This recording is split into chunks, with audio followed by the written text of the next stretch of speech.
As classes get underway at the University of Houston downtown, Maria Villegas seeks people she can register to vote. She represents a nonprofit group called Mi Familia Vota, or My Family Votes. And although she registers everyone, she's especially interested in the more than 40% of this university's students who are Hispanic and who have great influence at home. I'm seeing more of the children asking the parents to register, the children taking the registration cards to the parents, the children driving the parents to vote. Political science professor David Branham also sees signs that students could increase their families' political involvement. It's not unusual for young people to actually have influence in politics over their parents. Now, their parents may not agree with everything, but they talk about it. And once that discussion starts going, then you start acting on that.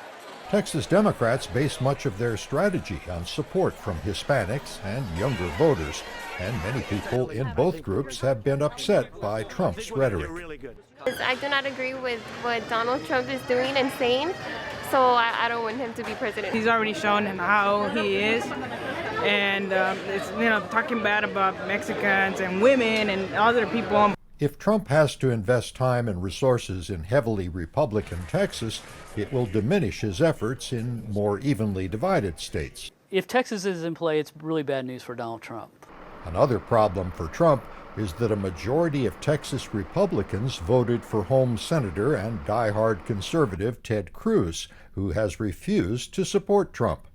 But anti-Trump Texas Republicans are ardently opposed to Hillary Clinton. I would be shocked if either one of these candidates got 50% of the vote. I think there's going to be at least 10% of the people who vote for no one at all on the presidential ticket.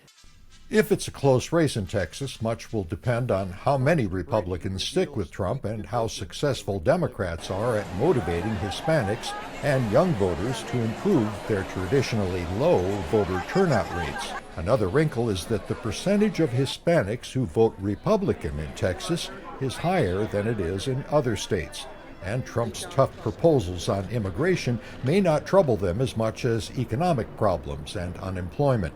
In every election since 1994 in Texas, Republicans have won around a third of Hispanic voters, which combined with high turnout from mostly white conservatives has been enough to win every statewide race. Greg Flakus, VOA News, Houston.